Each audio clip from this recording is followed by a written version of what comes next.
বেটা জায়গা মতো বাস খাইলে বুঝবা আপন কারে হয়। মেয়েরা প্রেম করার সময় প্রেম করে একটার লগে, বিয়ে করে আর একটার লগে।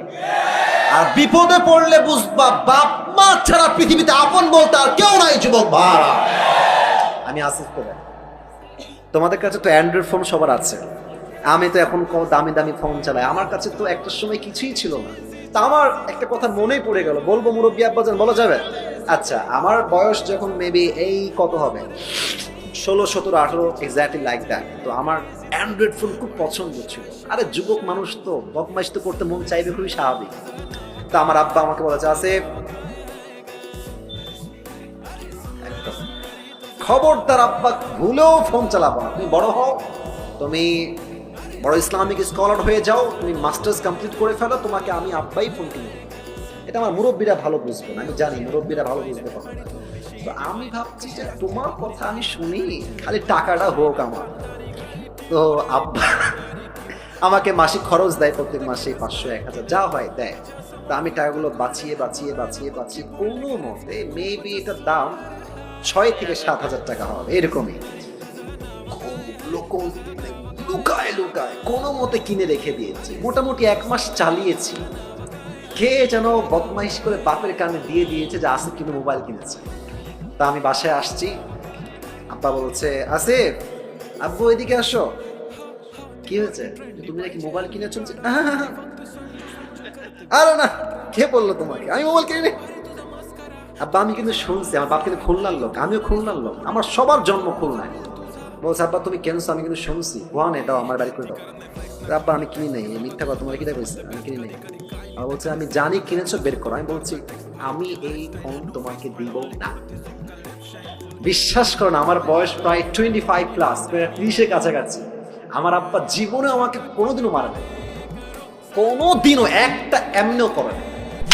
পুরো বছরে একটা দিন মাহফিল, আমি থাকবো মাত্র 1-1.5 ঘন্টা। যদি আপনি আমাকে দেখতেই না পারেন তো সারা জীবন আফসোস থেকে যাবে।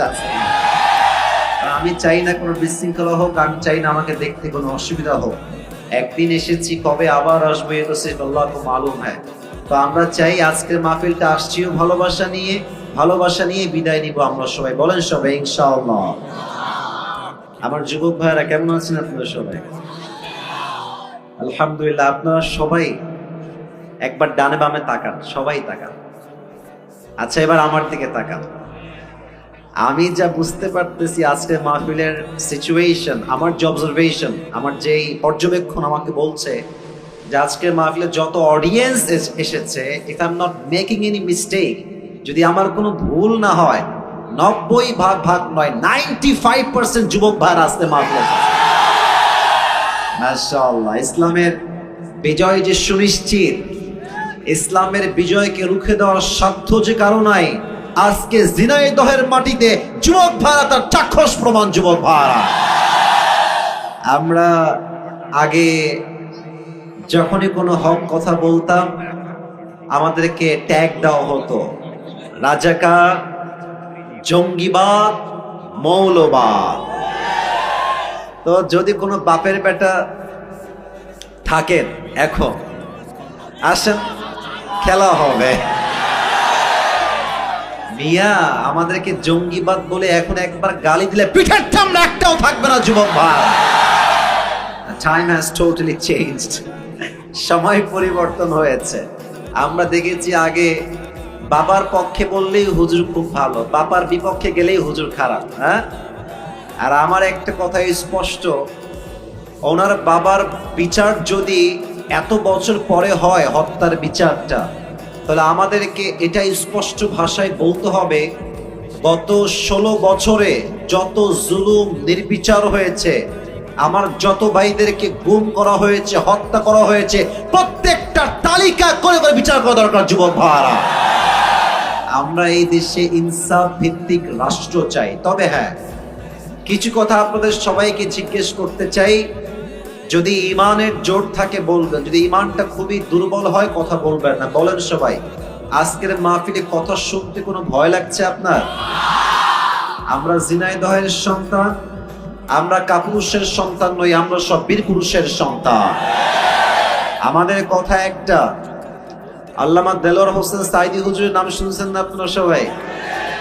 হুজুর বলতেন যে বিড়ালের মতো 500 বছর বেঁচে থাকার কোনো দাম নাই, সিংহের মতো 1 ঘন্টা গর্জন দিয়ে আমরা বাঁচতে চাই।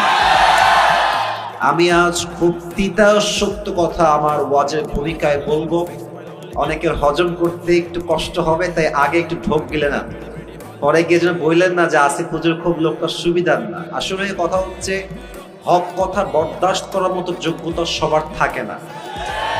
আমি কিছু তিতা হক কথা বলছি। প্রথম কথা, এখানে এই কথা বলে কি ওখানে না, হাসি না, একদম হাসি না। না, ঝিনাইদহের মানুষ ভালোবাসার জায়গা ভালোবাসা, আদবের জায়গা আদব।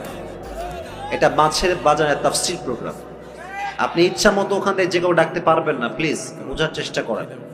এখানে অনেক মিডিয়া আছে, এটা কালকে বদনাম হয়ে যাবে, মেহেরবানি করে। আমি আপনার পায়ে হাত রাখলাম, জান এর চেয়ে বড় বিনয়ী আমি আর হতে পারছি না। পায়ে হাত রাখলাম, কিপ কোয়াইট, একদম চুপ থাকেন। আমি যা বলি মনোযোগ দিয়ে শোনেন। 1 নাম্বার কথা, এখানে অনেক দলের ভাই থাকতে পারেন, অনেক দলের লোক, যে কোনো দলের লোক হতে পারেন। আমি আসিফের কিছু কথা আছে, এটা হচ্ছে আমার ব্যক্তিগত চিন্তা। I hope you will go to agree, আপনারও একমত হবেন বলে আমি আশা রাখছি। নাম্বার 1 কথা হচ্ছে, দেশটা আগে স্বাধীন ছিল না, দ্বিতীয়বার দেশটা আমরাই স্বাধীন করেছি, ছাত্র জনতা এটাকে স্বাধীন করেছে।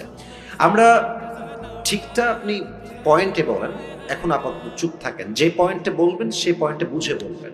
আমরা দেখেন, শহীদ আবু সাইদের নাম শুনেছেন না আপনারা সবাই? আচ্ছা বলেন তো, শহীদ আবু সাইদ কি কাউকে আগ বাড়িয়ে গুলি করতে গেছে? এবার কথা বলতে হবে, গুলি করতে গেছে? কাউকে মারতে গেছে?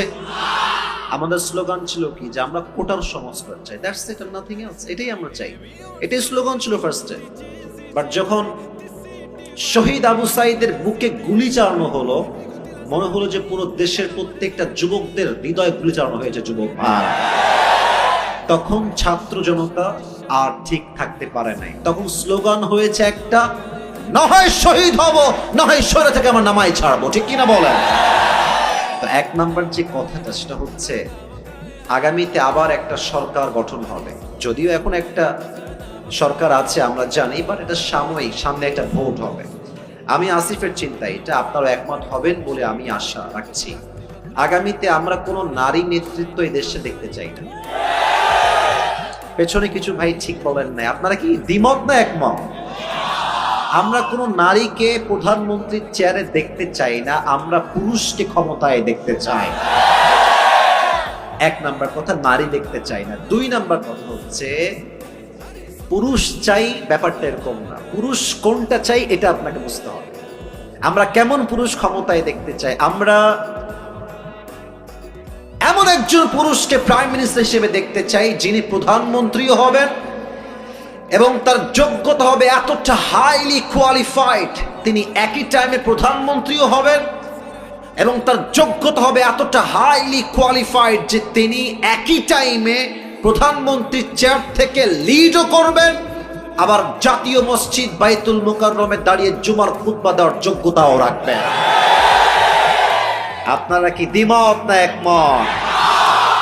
3 নাম্বার কথা, এটা বলেই আমি আমার এই কথার টার্মসটা শেষ করে ফেলছি। 3 নাম্বার কথা, শুধু নেতৃত্বের চেয়ারে বসলেই হবে না।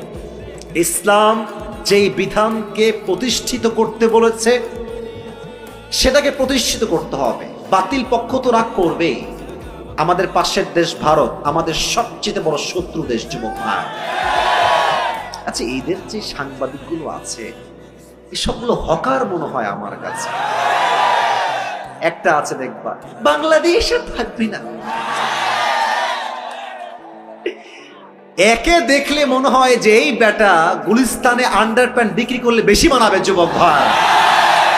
আর একে দেখে কেমন যেন আমার হিজড়া মনে হয়। হিজড়া দেখবা কথা বলার আগেও ঢং দেয়, মাঝেও ঢং, শেষেও ঢং, আর ও কেমন যে তিরিং পিরিং করে একবার ওই দিকে, আর এমন একটা ভাবে সাংবাদিকতা করে, নিউজ রিপ্রেজেন্ট করে, মনে হয় ২য় বিশ্বযুদ্ধ লেগেই গেল। আর কি বলছে, আমি আজকে অভিমান করেছি, আমি কোনো কথা বলবো না। বেটা, বাংলাদেশে তোর বাপের সম্পদ নাকি রে বেটা? এটা হাজার মায়ের ইজ্জতের বিনিময়ে দেশটা আমরা স্বাধীন করেছি। সमुद्री तट पर एक अजीबोगरीब